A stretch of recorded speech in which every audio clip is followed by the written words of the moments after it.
What time is it, Philip? It's time for the I Formation!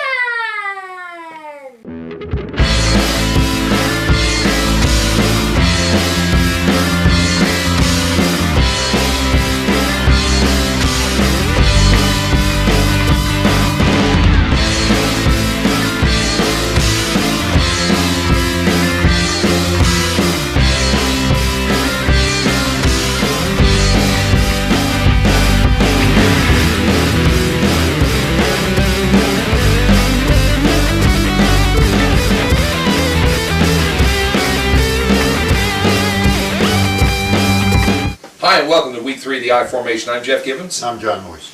And boy, oh boy, what a week we had, eh? Combined, 25-7. Nothing too shabby about that. Out there making some good decisions. And we actually had some pretty interesting times last week picking those picks. A couple that I want to mention. And of course, can you feel the love already, folks, for the Miami Dolphins? Can't help but saying, you know what? 2-0, you can say what you want, man. 2-0. For the first time in, or was it the second time in the last 10 years? Yeah, both of those on the road, just saying. Pat Kerwin at CBS comes with his new power rankings today, and all he can say is that, all Miami's done since the beginning of the regular season is jump up the ladder. He put them 9th in the power rankings, ahead of two teams. Number 10, the New England Patriots. Number 11, the Atlanta Falcons, but we'll talk about that in a few minutes. He also said that Tannehill was a guy you could win with, and that was his justification. But anyway, you got to be a believer, I guess. And like I said, New England, he says 2 wins off of rookie quarterbacks, both inside of 3 points, by the way. Not an impressive way to start the season. Yes, they're 2-0, and I hear the Patriots fans talking about it already. Let's see. Put your money where your mouth is. Danny Amendola is still injured. We're going to see how that pans out over the next few weeks. Edelman this week was my pick of the week because Amendola was out. And Brady had 19 completions in this game, and 13 out of the 19 went to Edelman, so it was a good pick. It was. He just Fantasy-wise, maybe not so great. didn't find the end zone, yeah. But he had 13 receptions. And only 13 points. I suppose it wasn't a bad day at the office. Couple of the picks that we missed this week, and there were just a couple we could quantify very easily. You know what, Paul, gotta say to you, you were right about your Seahawks, the 12th man. And you know what, I just couldn't see the Seahawks performing against a team after scoring 12 points in their first win of the year. Well, let me tell you, that defense showed up this week. They were astounding, holding the 49ers to a field goal and totally taking Colin Kaepernick apart. It's certainly hard for the 49ers offense to do anything when the 12th man sets a Guinness World Record for the loudest crowd in a sports arena. 12th man, baby. Looking for bigger and loud and proud, man. Looking for things from these guys as the games go on. That was a really important setting of the tone for that matchup in that division. And also, Arizona beating Detroit. Both of us went with Detroit this week, and the reality was, I mean, we look back last week, you picked, or they were in the game against St. Louis last week, Arizona, within a field goal, which you picked last week. So this is not a team that is just sort of bumbling in and didn't play well already during the season. So while it was an upset in our minds and in most of the pros' minds, it was, it was good nonetheless. So stick around, folks. We're going to tell you very quickly about who we like this week, and tell you, I think right now we're just disagreeing on a couple of picks this week, which is really strange given that there are a lot of close matchups. So stay tuned. Hi, and welcome back to the I Formation, and we're going to make our picks for week 3. First game is the Thursday nighter, Kansas City at Philadelphia. Who do you like, Jeff? I like Philadelphia. The hurry-up is in question with Chip Kelly. Not a big fan, as I already told you, but I'm expecting LaShawn McCoy to have another big day. Not just running on the ground, all-purpose yards. I think that Vic is going to use him in every different kind of a role, and he just runs roughshod over this Kansas City team. Yeah, Michael Vick threw for over 400 yards last week in a losing cause against San Diego. And I just think that Philadelphia has more weapons than Kansas City does. It's going to be a close game. Kansas City with going to try to win one for Coach Reed, but I think Philly at home will hold court at home and take it in a close one. I like Philly. Okay, next on tap we've got Houston at the Baltimore Ravens. And the Baltimore Ravens are just not looking like the same team right now. They're looking great on defense. They held Cleveland without a touchdown. Houston just simply looks like a better football team than Baltimore right now. And for that reason, I think Houston is going to win a very low-scoring, close game. I like Houston by 6 points. Yes, because while the Ravens did hold Cleveland to less than a touchdown, 2 field goals, they also only scored 14 points against that team. And now you're looking at that juggernaut defense that is the Houston Texans. So I don't like their chances, but you're right. I think it's a low-scoring game all around. Points to the Houston. Next, we got Arizona in the Big Easy to take on the New Orleans Saints. Arizona had an impressive win last week over Detroit, but they're going into New Orleans, and I mean, to keep it simple, they just don't have enough offense to keep up with this Saints team, and I think the Saints will win this one in a big way. I think so too. I think it's, I don't say a shootout because both teams have to score a lot of points. I don't think Arizona puts a lot of points on the board in New Orleans. Simple as that. I think New Orleans flat out. It's Drew Brees at home. Yep. Yeah. Next we got Tampa Bay at the New England Patriots. The AFC East is what it is. Who do you like here? I like New England, although New England is not the same team, and this is not going to be a blowout game. Got to say that just for saying I like New England. Sorry, man. Tampa Bay Buccaneers have a very good defense, and they're going to give Tom Brady and New England some fits. I just don't see Josh Freeman beating Tom Brady at home, and I'm going to have to pick the Pats in this one. Still got issues with the receiver core. And, I know the Pats fans are out there saying, well, it's just going to get better. We get Gronk back. We get Amendola back. Amendola has finally been diagnosed with a torn adductor muscle. While he's going to avoid surgery for this, he is still going to be out a few more weeks. We've got a New England offense with Tom Brady that was held to 13 points by the Jets. While they did squeak it out, that is a pretty impressive stat. They had to rely on a field goal late to win against Buffalo in Week 1. Two rookie quarterbacks. Yeah. So, a scary time for the Patriots, a week 2-0. Yeah. But you're right, I think Tampa Bay is just not going to have enough to do it in Foxborough, and that's the key piece for me. And Brady is having, I think, a communication problem with all these young rookie receivers, and New England doesn't look like the same team. I think Gronk might be 50-50 this week, that he might come back, he may not. I think if I was Bill Belichick, I'd wait. Yeah. And I'd make sure that he was 100%. You know what, they're 2-0 right now. Count your blessings, hang on, and make sure that person comes back in a big way. So we're both picking New England. Absolutely. Green Bay is in Cincinnati to take on the Bengals. Cincinnati has a great football team, but Aaron Rodgers and the Green Bay Packers just put up 580 yards of offense against the Washington Redskins. Rodgers himself was, I think, 34 or 42. He threw for 480 yards, tied a franchise record, which actually is not held by Brett Favre. It was held by Matt Flynn, believe it or not. But Rodgers had a 146 passer rating in this game. I think this year he has thrown only 1 interception. So it is hard to bet against the high-flying Green Bay Packers. And Cincinnati, I don't think has enough. They have a great defense. They're going to give Green Bay trouble, but they don't have enough offense to keep up here. I'm going to have to go with the Packers. I agree 100%. Aaron Rodgers has found his mojo. Had a career week. I just don't see the Bengals being much better or taking that extra step right now. And that's what everyone's talking about. Can they take the extra step and take a hold of that division? With other teams faltering right now, like the Baltimore Ravens, and of course the Pittsburgh Steelers are just in free fall right now. So again, still there, but this is a poor timing for them because I think the Packers are just gonna outlast Cincinnati at home. Next we've got San Diego at Tennessee to play the Titans. Who do you like here? I like the Chargers, but I do like the Tennessee's young defense. They're hungry, they're playing well, and this one could end up being an upset. I would call Tennessee over Sandy an upset. I'm not sure if you would. Sandy put up over 500 yards of offense to win that game at Philadelphia, which I picked there last week. You did. Phillip Rivers hit Antonio Gates and Malcolm Floyd all day long. And I think that San Diego has more weapons than Tennessee. Tennessee is playing mistake-free ball and should keep this one close. But I'm going to pick the Chargers by a field goal. And of course Johnson on the ground is a big part of that. You're right.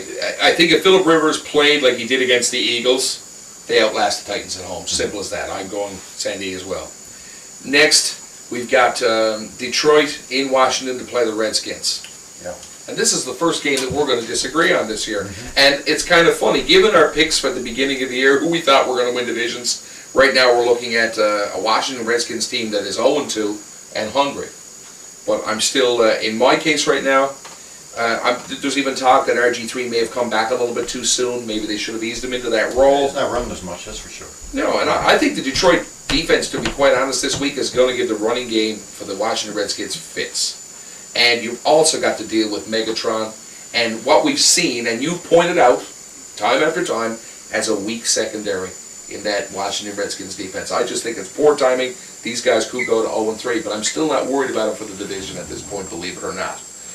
What's your take on this? Well, I like Detroit's defense, but I think that Washington, London Fletcher, these guys are going to be pissed off. They're going to be playing at home. And I think that they're going to come out strong. They're going to play a strong defensive game. I think it's going to be a very close game. Detroit has a great defense as well, led by middle linebacker Stephen Tulloch. Tulloch has been with Detroit now for a few years. He's only a few years out of the time when he led the league in tackles back in Tennessee. And he is one of the greatest middle linebackers in the game. He doesn't get a lot of credit because he's pretty quiet. He doesn't say much.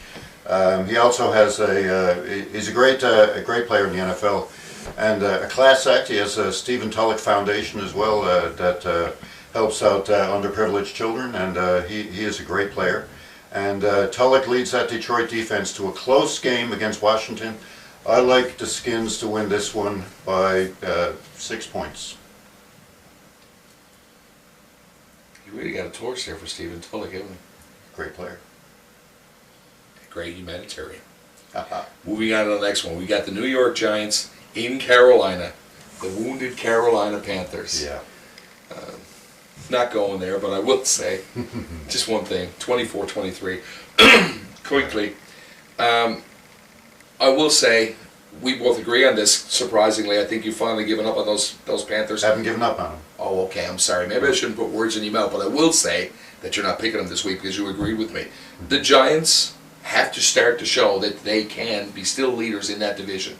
There's a lot of flip-flopping going on, and right now with the slow start of the Redskins and Dallas sort of being mediocre at this point in my eye, I think that they have to come out, and they have to come out in spades. I think Manning makes the adjustments this week. He goes to people like Victor Cruz, Hakeem Nicks, and they just come out, and I think they're going to lay a beating on Carolina at home. That's my take. Yeah, I don't like to play calling Carolina either. I really think that they're putting a leash around Cam Newton. They're not making it. He's not playing like he did last year. I really think that you should let Cam Newton run loose and play like he can play. I think this is a big problem. The offensive coordinator is not doing a good job in Carolina, and I think that's a big reason why they're losing these games. The Giants have big downfield ability. They have Victor Cruz. They have Hakeem Nicks. These guys can tear apart Carolina in the secondary. And I think the Giants are going to win this game, and I think the Giants are going to score a lot of points, actually. Yeah, I don't think this is close at all. Next, we've got St. Louis in Dallas to play the Cowboys.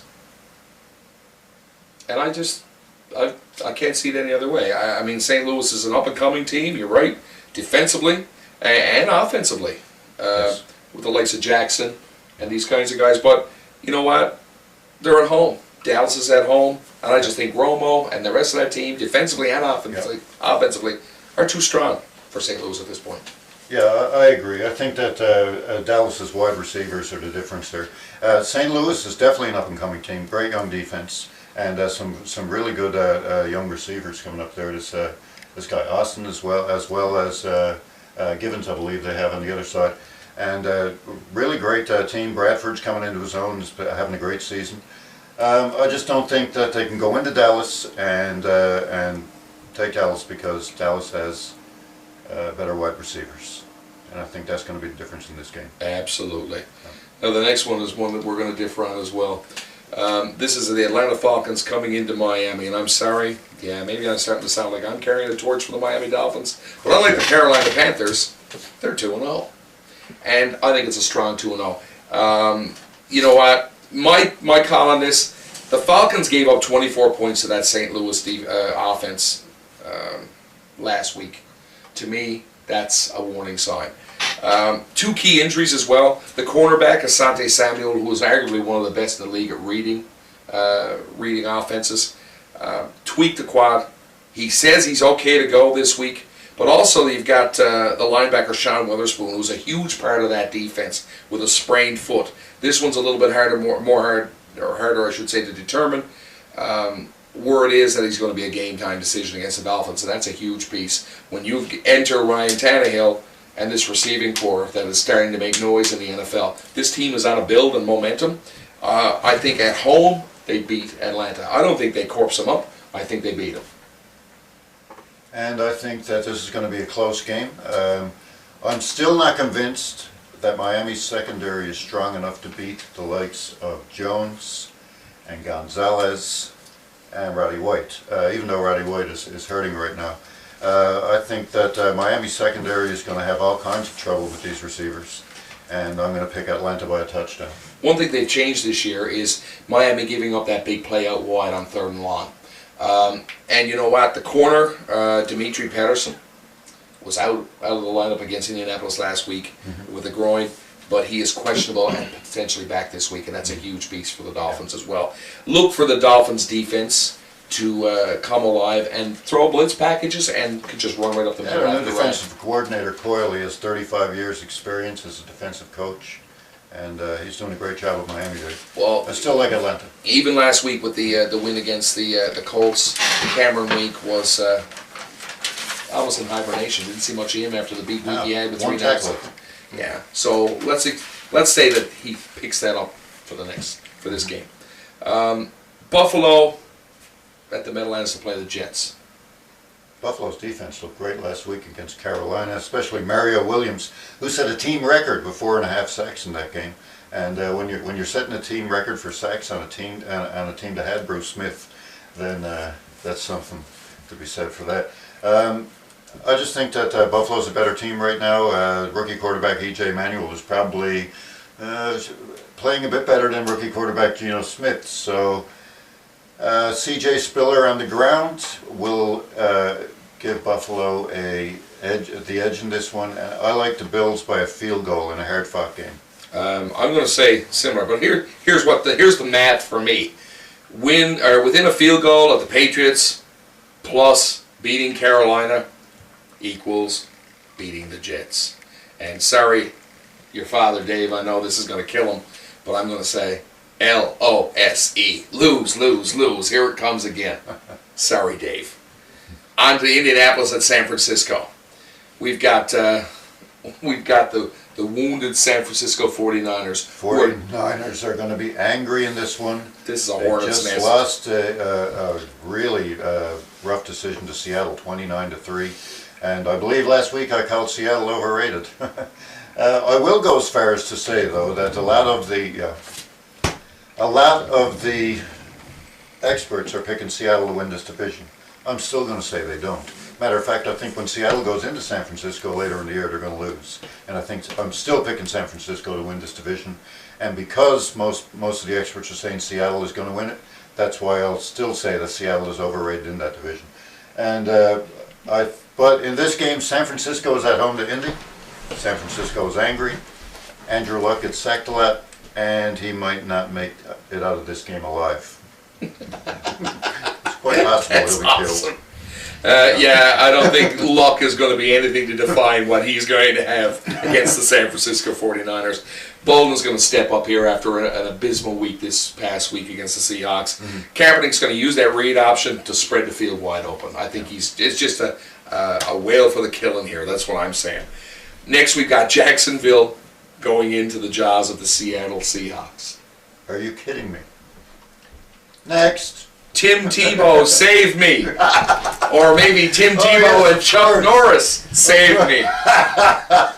Of course, the Jacksonville fans are calling for Tim Tebow. Why not? They've got nothing else. May as well. But when you said about Sandy, get some cameras in the stadium. When you said about the Green Bay Packers and all the the defense or the offense they put up this week. I was sitting there wondering if they outscored or they outplayed the offense of the entire Jacksonville Jaguars last year in that one game. I was really anemia is not a good word. Is a good word to describe this. You're right. So that's a blowout. I'm looking forward to it. Next, Chicago goes into Pittsburgh and Heinz Field to play the lowly Steelers, and we both agree on this. Chicago is going to win this game. Pittsburgh, I think, is going to go 0-3 for the first time since 2000. They have absolutely no run. Roethlisberger stepped up this week and said, you know what, he takes the blame, the quarterback has to play better. Mm-hmm. But I don't think that's the only issue here. I think that's just putting a Band-Aid or putting up smoke and mirrors, we'll say. This team now has lost Pro Bowl center Marquise Pouncey, right, which is a huge part of that O-line. I'm going to say that the Pittsburgh Steelers will be eaten alive by the momentum-building Chicago Bears, who are looking better every single week. And I like the Bears as well in this game. I'm not sure that Pittsburgh's going to be eaten alive. We're still looking at the Pittsburgh Steelers at home, facing 0-3. They're going to be playing very hard. The only thing is that they're up against the Bears team. And let me talk about the Bears defense for a second. The linebackers on the Bears team, the three linebackers on the Bears team combined for 29 years of NFL experience. And then you got Jennings and Tillman with another 19 years of experience between them at the corners. And these guys just know what's coming. They read offenses like nobody else. And this is why they lead the league last year, and they will lead the league again this year in defensive touchdowns. And the Bears are one of the best defenses in the NFL, and the Steelers are hurting. They're not looking very good. The injury bug is catching up to them, and Roethlisberger may have a real rough one. And that's where the game's going to be won and lost, isn't it? It's going to be the turnovers in this game. And I think defensively, they are no match for the Chicago Bears. Simple as that. Mm-hmm. The Monday nighter this week, your Denver Broncos are at home to the Oakland Raiders. If we were just to look at this on the outside, in another, through a different lens, this is not even close. I think this game is a little closer than we want to give them credit for this year, only based on some of the injuries and the mounting injuries that are happening with the Denver Broncos. Just this in the last game in the fourth quarter, they lost left tackle Ryan Clady. He's out for a few weeks with a Liz Frank injury, and that could strip to the whole season. It could. Also going down that game were Robert Ayers Jr. and the defensive end and the safety, Duke Nacho Man, which we talked about last time. Iheanacho, both saying, they're both tweeting this week, they're going to play Monday Night Football. So that's encouraging, but that's not the final word. I would think Manning with a broken arm, a ruptured spleen, and all these holes in his O-line and his defense, still beat the Oakland Raiders, although the Raiders have looked better than people have given them credit. And Terrell Pryor has been a welcome addition to this team as quarterback. And I think McFadden has played fairly well. He had a pretty good game on the ground like we talked about last week. All-purpose yards, caught a few passes, so was instrumental in that 19-9 win last week. But I'm sorry, you're just not going to beat the Denver Broncos. You're going to have to knock a few more teeth out before this team rolls over to someone like the Raiders. And I'll just echo everything that Jeff just said. Ryan Clady being out is huge for this Broncos team. It is Peyton Manning, and I will pick the Broncos to win, of course. Clady is their franchise tag guy for a reason. He is one of the best left tackles in the game, and he's protecting Manning's blind side. So Oakland is going to keep this one closer than what most people think. I don't see Denver putting up 40 points in this one like they did the last two games. Oakland's defense is better than that. And they're going to be Oakland's going to be running the ball with Pryor and with McFadden on the ground as well, and they're going to control some of the clock. So Denver will win this game, I think, but it's going to be closer than what you think. Absolutely. Yeah. That's the picks for the week, folks. Stick around. We're going to give you our final thoughts and pick our players of the week and our teams of the week. Hi, and welcome back. And we're about to give you our Week 3 Player of the Week and Team of the Week. John, who do you like as Player of the Week this week? I'm going to go with defensive player this week, and I'm going to go with the San Francisco 49ers. My player will be Aldon Smith of the San Francisco 49ers as he eats Andrew Luck alive. this is not going to be close. San Francisco is going to put up a lot of points on Indy, and they're going to sack Luck, I don't know, maybe 700 times, perhaps, around there. If they take it easy. Yeah, they take it easy. Yeah. We're going to go down a limb with the San Francisco team again, but you know, what's the chances it's going to happen twice in 2 weeks? Anyway, you know, we're allowed to make mistakes. Good call there. My player of the week this week is a Philadelphia Eagle. It's going to be LaShawn McCoy, who's having a breakout season under that new Chip Kelly regime, you know, and the hurry-up offense. I think, and I'm going to go out on a limb, and I'm going to say this week, against Kansas City, he's going to have over 150 all-purpose yards. That's my call. My team of the week this week, the Bears. They're going to strip the rotten, defeated carcass that is the Pittsburgh Steelers. Sorry, Graham. But that's the way I'm seeing it. Graham's not going to like that, man. No, I'm waiting for the... We'll see. We'll get hits to the site on this for sure. Maybe he won't come to the next bridge party. I don't know. But that's the way I'm seeing it. Your Pittsburgh Steelers, and everybody's Pittsburgh Steelers, are in free fall. And it's just poor timing now that they're going to have to take on a premier defense in this league. And that's what's going to be the difference. Leaving that on the field. The turnovers are going to do in Ben Roethlisberger and that anemic run game of the Pittsburgh Steelers. Simple as that. So, that's the way we see it this week. Make sure that you come to our Facebook page and you give us a like. We're looking to recruit people that are going to follow us for the rest of the year. The Facebook page is the I Formation. No hyphen. And if you want to look at our Facebook videos, you want to subscribe, the name of the channel is Omega Adam 474. All one word. So, like our videos. And do us a favor.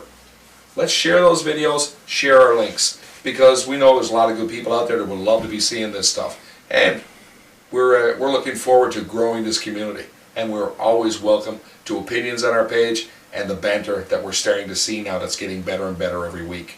So we want to thank everybody that's been following us. A shout out to everybody who's sharing these videos and is helping us grow this this whole idea that we've had for a long time. So we want to thank you very much. John, you got anything to close with? Thank you for everything. Thank you for watching us. Thank you for sharing the videos. Thanks for being fans. So until next week, it's good night from me. And it's good night from him. Have fun.